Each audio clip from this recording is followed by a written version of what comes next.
Hello, hello, hello. Good to see you. You get fairy dust, I get fairy dust. Little Amelie gets fairy dust. Little Fawns get fairy dust. And today I want to talk about something about how fawns, CPTSD kids, one of the things that we do that is just a natural reflex are to defend an abuser. And so even if we don't defend them, even if we're not in relationship with them anymore, a lot of times we will defend an abuser. So one of the ways that a lot of times if we talk about something bad that happened in our childhood that perhaps one of our parents did, or grandparents, we might say, well, they meant well. Okay, what's that? Why are we doing that? They meant well? Are you sure? Um, I mean, it's possible, but it seemed like what they did was kind of shitty. So they meant well. Um, but isn't what's so fascinating to me is whether or not whether or not they meant well. It's more about, isn't that interesting how it's an automatic reflex to defend the abuser, how it's an automatic reflex to say it wasn't that bad or it's no big deal um just letting them off the hook in some way.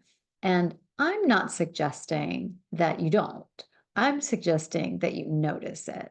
And I'm suggesting that what if instead of the alternative, so we think the alternative is like they're bad and they did it on purpose and the hell with them or whatever. We think that's the cure. The actual cure is just to take any of our judgment out of it. This thing happened and I felt blank. I I was made fun of about this thing and I felt shame. We don't have to say anything else about it. We don't have to say they meant well. We don't have to say they're bad. But one of the things that we can do is to start to experience and start to just acknowledge the shit that went down. Um, One of the other sneaky ways that we kind of defend the other people that did things that were hurtful um, is to just say, why do they do, why do they do that? And a lot of times it's because they were also traumatized. But the thing is, and that's true, and we can feel sad about that, and they are still accountable for their behavior. Or you can say, and they did this thing and it still hurt. This thing still happened. Whether or not they had childhood trauma or not, this thing happened to me and it hurt. And I do think that one of the reasons that we do defend them is we don't want to think that this bad thing happened to us, because then we might have to actually come to terms with it, or we might have to, feel the pain of it, or be sad about it, or grieve about it, or, start to connect the dots how that bad thing happened. And so this is how I changed, and my life is not the better for it. And so the cure, again, it's the cure is not the best word, but the antidote that I'm looking for, or a beginning place, is not to say like, yeah, they were bad, fuck them. Like, we're not doing that. We won't do it. And I don't necessarily find that helpful unless you actually feel that way. If you do feel that way, bow down. I support you.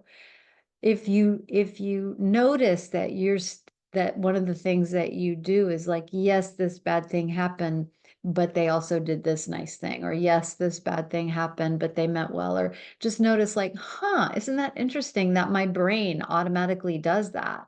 And what it does, we minimize ourselves. Like, minimization is like one of the key things that CPTSD does to us. And so we minimize ourselves, we minimize our intelligence, we minimize our actions, we minimize the things that, we minimize our accolades, we minimize our outfit, like we minimize everything. And one of the ways that minimization sneaks in, we don't even notice it, is that we minimize the shit that went down for us, that we had a hard time with, or that changed us. We minimize it. It was, it happened so long ago, who cares, whatever. But when we do that, we minimize ourselves, like we minimize our experience. And what's so crazy is at the same time, we're saying we want to be seen, we want to be heard, we want to express ourselves. Okay. And at the same time, just notice, you don't change anything, but just notice all the ways that you minimize. And when you minimize that, you minimize your ability to put yourself out there to be seen or heard. You minimize your creativity. And so like that's the cost for CPTSD kids. So the takeaways is maybe just stop saying they meant well or whatever and just start just saying, oh, this thing happened and I felt blank. That it happened. It happened. It went down, period. Again, if you want to be mad about it, about down, I'll respect you and I'll support you. And I mean, I would love that. That would give me some dopamine actually, but it's not the reality for a lot of us CPTSD kids, especially those of us who are the people pleasing fawns of the world. Like it is really hard. Like a fawn is like you do something bad for us. By the time in the middle of you doing it bad to us, we're forgiving you. Like, so for those of us like that, the goal is to just stop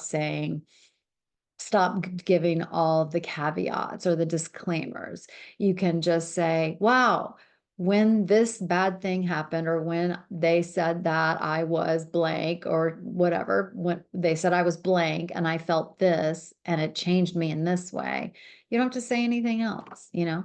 Again, we want to say like, well, that was from their generation or that was true at the time. And I'm a parent. I've said stupid shit to my kids, but I give them full permission to not minimize it. Like I did say it and it wasn't right. And was it of the time? Yes, but that still doesn't mean that it didn't hurt them. So, and the other one is that notice how you minimize. Notice how you minimize and maybe just do a little less of it. Okay, I hope that's helpful.